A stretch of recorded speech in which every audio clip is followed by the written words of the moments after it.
मियाँ बीवी की आपस की तकरार, आपस के लड़ाई झगड़े, ये एक स्वीट एक छोटी लिमिट तक रहें तो अच्छे लगते हैं, लेकिन जब ये एक हद से आगे बढ़ जाते हैं ना, तो फिर ये एक तो पीस ऑफ माइंड को दीमक की तरह चाटना शुरू कर देते हैं। परिवार में बदकिस्मती का वातावरण लेके आते हैं। बच्चों की परवरिश प्रभावित होती है, जेब प्रभावित होती है, बरकत प्रभावित होती है। घर में कई बार बीमारी का भी वास इससे शुरू हो जाता है, और तो और कई बार सेपरेशन डिवोर्स तक की नौबत आ जाती है। तो आज के वीडियो में मैं यही चर्चा करने वाला हूं कि कौन सा ऐसा ग्रह है जो पूरी तरह से जिम्मेदार होता है इस तरह की दिक्कतों के लिए, और ये ग्रह जो है खराब होता किस तरह से है, और इसके समाधान क्या क्या किए जा सकते हैं। नमस्कार, मेरा नाम है योगेश शर्मा। स्वागत है आपका happy life with Yogesh Sharma में। और दोस्तों, आगे बढ़ने से पहले एक विनम्र निवेदन कि अगर अभी तक आपने मेरे चैनल को सब्सक्राइब नहीं किया है तो कृपया सब्सक्राइब करिए, और हाँ, बेल बटन दबाना ना भूलिएगा। दोस्तों, आज मैं जिस ग्रह की बात करने वाला हूं ना, वो ग्रह है वीनस यानी शुक्र ग्रह। शुक्र ग्रह एक ऐसा ग्रह है जो पूरी तरह से रिस्पॉन्सिबल है मियाँ बीवी के परस्पर संबंधों के लिए। ये संबंध प्रेम भाव वाले रहेंगे या ये संबंध जो हैं लड़ाई झगड़े की ऊर्जा में परिवर्तित होंगे, ये शुक्र की ताकत के ऊपर डिपेंड करता है। बर्थ चार्ट में शुक्र अगर सही होंगे, बैलेंस होंगे, ये ना केवल शादी के बाद इंसान को तरक्की देंगे, शादी के बाद इंसान जो है संपूर्णता की तरफ, ग्रोथ की तरफ जाना शुरू होगा। और अगर यही शुक्र जो है पीड़ित होंगे ना, तो अब मियाँ बीवी के आपस के जो डिफरेंसेस हैं ना, ये जीवन को अधोगति की तरफ ले जाना शुरू करेंगे। शुक्र को यूं तो कोई भी ग्रह कभी भी खराब कर सकता है, डिपेंड करता है कि एक चलते हुए एक शुक्र के साथ संबंध कैसा बना रहा है, लेकिन मेन 3 ग्रह ऐसे हैं जो हमेशा ही शुक्र के बैरी रहे हैं। ये तो कभी भी शुक्र के संबंध में आएंगे ना, तो शुक्र को हमेशा खराब करेंगे ही करेंगे। सूरज, चंद्रमा और राहु, और ये बारी बारी से किस तरह से जीवन में दिक्कतें देते हैं और इसको सही कैसे किया जा सकता है, मैं आपसे यही चर्चा आज करना चाहता हूँ। बात करते हैं सूरज की। सूरज जो है ये जब भी शुक्र को खराब करेंगे, ये किस तरह से खराब कर सकते हैं। देखिए, शुक्र की राशियाँ जैसे कि तुला या वृष राशि, शुक्र को सीधे सीधे पकड़ लें, या बर्थ चार्ट में 2nd या 7th हाउस को ये सूरज जो है खराब कर दें, तो भी शुक्र जो है बीमार हो जाते हैं, खराब हो जाते हैं, वीक हो जाते हैं। अगर सूरज इस तरह से शुक्र को प्रभावित करेंगे ना, तो इसका नतीजा क्या होगा, मियाँ बीवी में आपस में ईगो का क्लैश। जी हाँ, दोनों में से कोई भी जो है फ्लेक्सिबल नहीं होगा, अपने अपने अहंकार, अपनी अपनी ईगो में दोनों ही अटके रहेंगे, जिसकी वजह से जीवन में रेजिस्टेंस, जिसकी वजह से जीवन में परेशानियां जो हैं बढ़ती चली जाएंगी।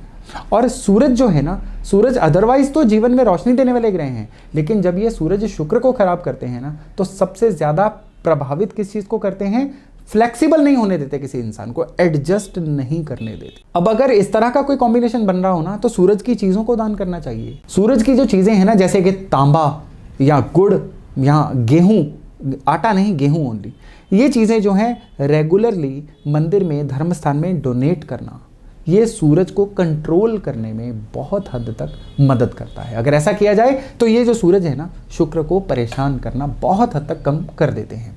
ऐसे लोगों को अपने बेडरूम में डायरेक्ट सुबह की जो सनलाइट होती है ना, उसको अंदर नहीं आने देना चाहिए, अवॉइड करना चाहिए। कुछ कर्टन्स ऐसे डार्क लगाने चाहिए कि बिल्कुल सुबह सुबह वाली जो सनलाइट है इनके कमरे में ना आए। नॉर्मली कहते हैं कि सुबह की सनलाइट कमरे में आनी चाहिए, हाँ ये बात सच है, लेकिन जिनके सूरज शुक्र एक साथ है ना, उनके बेडरूम में, क्योंकि बेडरूम शुक्र है और सुबह की जो सनलाइट है वो सूरज है, इनको कंबाइन नहीं होने देना है। तब क्या करना चाहिए इनको, जब तक बिल्कुल दोपहर नहीं हो जाती, सनलाइट को अपने रूम में आना अवॉइड करना चाहिए। ऐसा करना है इनके लिए बहुत ही मददगार रहेगा, इनका शुक्र जो है बहुत ही बलवान होगा। सूरज के बाद हम बात करते हैं चंद्रमा की। चंद्रमा जो है ये किस तरह से शुक्र को प्रभावित करते हैं। नॉर्मली शुक्र चंद्र जब भी एक साथ होते हैं या चंद्रमा शुक्र को प्रभावित करते हैं ना, सास बहू के झगड़े ये बहुत ज्यादा देखने को मिलते हैं। ये भी चलिए अवॉइड हो सकते हैं, दोनों में से अगर एक इंसान जो है एडजस्ट करने वाला हुआ तो। फिर भी जब भी चंद्र शुक्र को प्रभावित करेंगे, मियाँ बीवी में आपस में जो मेंटेलिटी होती है ना, वो ही मैच नहीं करेगी। मियाँ की अलग मेंटेलिटी होगी, बीवी की अलग मेंटेलिटी होगी, और उसी का जो मिसमैच है ना, आपसी झगड़ों के रूप में, फ्रस्ट्रेशंस के रूप में सामने आएगा। ऐसे लोगों को सबसे पहले तो चंद्रमा की जो चीजें हैं ना, वो डोनेट करनी चाहिए। दूध डोनेट करना चाहिए, चावल डोनेट करने चाहिए।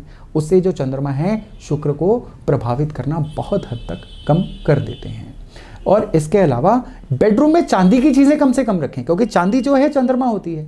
अगर ये चांदी के कुछ शो पीस, चांदी का कुछ ऐसी एंटीक आइटम्स अपने बेडरूम में रखेंगे ना, तो इसका मतलब अपने जानबूझ के अपने शुक्र चंद्र का जो कॉम्बिनेशन है ना, उसको आपने बलवान कर दिया। अब मेंटेलिटी का जो डिफरेंस है वो इशू और ज़्यादा बढ़ जाएगा। इसके अलावा इनको जैसे चलता हुआ झरने के जो शो पीस होते हैं, या झरने की तस्वीरें तक जो होती हैं, या चलते हुए पानी की तस्वीरें जो होती हैं, वो भी अपने बेडरूम में नहीं रखनी चाहिए। इससे भी जो क्या होता है, इनका चंद्रमा ज़्यादा बलवान हो जाता है, शुक्र को प्रभावित करता है, और उसकी वजह से मैरिड लाइफ में दिक्कतें आ जाती हैं। और अब सबसे बड़ा इशू राहु जो है, जब शुक्र को प्रभावित करेंगे, ये मल्टीपल तरह से दिक्कतें दे देते हैं।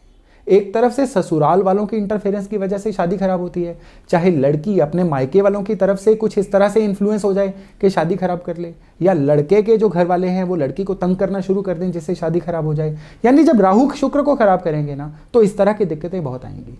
एक्स्ट्रा मैरिटल रिलेशंस, विवाहोत्तर संबंध, ये भी राहु जब शुक्र को खराब करते हैं तो बहुत ज़्यादा आते हैं।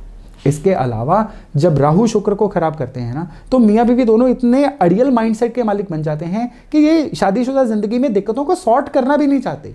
ये काउंसलिंग वालों की बात नहीं मानते, ये बीच में जो भी कोई इंसान मीडिएशन कर रहा है उसकी बात को भी नहीं मानते, बस अपनी बात पे अड़ जाते हैं कि हमें तो सेपरेशन चाहिए। ये होता है राहु जब शुक्र को खराब करता है।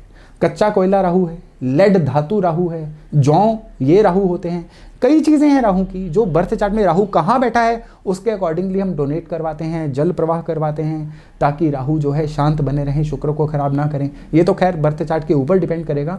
घर के वास्तु में भी अगर हम बेडरूम में राहु की एंट्री को बंद कर दें तो भी बहुत हद तक राहु जो हैं शुक्र को खराब करना बंद कर देते हैं। अब राहु की एंट्री किस तरह से बंद की जा सकती है?